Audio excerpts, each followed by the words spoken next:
Just Bronco and less. You're good. Yeah, right there. Perfect. What up, everybody? Welcome back to an episode of Bronco Era. Just kidding, it's still Ford Era, but it's a Ford, it's a Bronco. It's actually the first time I think I've had a first-gen Bronco add a What the Truck. It's my buddy Jerrod breeding. What the Truck, dude? Yeah, I feel privileged to be here on your show. And also, this is a 1974 Ford Bronco Halfcab.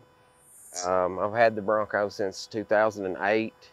Actually, that's a little while. Yeah, a pretty good while. I actually picked it up at a show down here in Pigeon Forge, Tennessee, and done a few little odds and ends to it through the years. Still have some more things I want to do to it, but I mean it's a good driver. I jacked it up and put the boggers on it. What kind of suspension did you put on there? It's a Skyjacker. Okay. Yeah. They're solid. I mean, they've been around forever. Oh, yeah. They work. Yeah, yeah. I mean, nothing extravagant, but, you know, got the job done. Sure does. And what are those, 35s? Yeah, 35s. 14 wide. Yeah. Dude. That is 35, 14, 50, 15s. That's the setup right there. Yeah. And, I mean, obviously, you drive the truck. So, what kind of setup you got under the hood? It's just, we'll pop the hood here and take a look at it. It's just a stock 302 with a mild cam. It's had a little aluminum radiator in it. She's clean. Redid the, put the power brake booster on it, and redid the steering box to 4-turn instead of the old 6-turn boxes. Make it a little tighter. Yeah, yeah. Do an Optima battery in there. Yeah, Optima battery. You know. So is this, it looks like it's been repainted once, right? Yeah, it but has. It's the original color? Yeah, the original color, right. Yes. It's a sweetheart. Do you know back when it was painted, or it's been a long time? No, it was done before I got it. It was done before I got it, so I'm not sure exactly. I love when it's like even if it's the second paint job, when the second paint job starts to patina, you're like, that's pretty good. Yeah. Do a little buffing, linseed oil. Heck yeah. Man, I love it. I love how they cut it. And, I mean, it's just so period correct for the time. Yes. So what are the rest of the plans for her? You know, maybe just a few little places on the body I want to try to fix.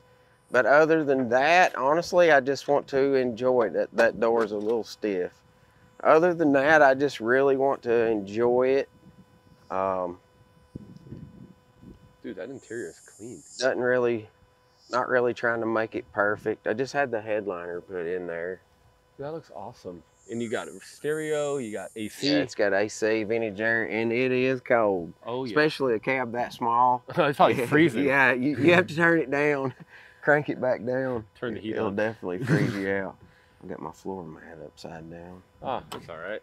It's got UK on it. What's the signature? Who's the signature? Oh, that's James Duff. Oh, yeah. James Duff, you know, builds suspensions and a lot of modified parts for these early Ford Broncos. And actually, James Duff originally had a shop in Sequim, Washington, and I got to go out there one time and meet him at his place. Really? And James told me a little story that he had came from Vancouver, Canada, and went to California in his early days with just a toolbox.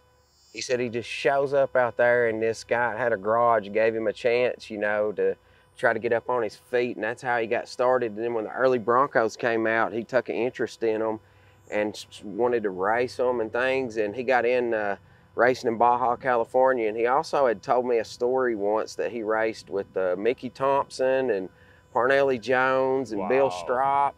So those are the days. You know, and I'm thinking that James Duff's probably in his early 80s right now. So I mean, he's still around to give that testimony of what he used to do out there in those days, you know, and it's amazing, you know. That is really cool. Yeah. Man, I can't get enough of this thing. It's like the perfect cruiser. Makes me want to get a Bronco. Yeah. I've never been a big fan of the first gens as far as like wanting to own one for me. Yeah. I always joke around saying that I want to get one eventually, but it'll be for my wife. Yeah. And I didn't even know that this was because when you dropped the tailgate. Yeah. I didn't find that out till like 6 months ago. And I was always curious why that was there. Yeah. So that way your license plate's still showing. They thought of everything. Literally, I never knew why that was there. Yeah. Years. I was always like, why does it have the weirdest? What is that? Why does it have the weirdest little bracket? Thought of it all. Too cool, brother. Well, tell them where they can go check you out. Okay, so I have a Facebook page under my name, Jerrod Breeding, Jarrod Breeding. You can look me up on Facebook. I don't get online a whole lot, you know. I'm kind of just a working man doing real things in the real world, but you know, I'd like to get a little bit more involved with my pages when I get time and stuff. So, but if anybody wants to look me up, feel free. You know, we'll chat about something.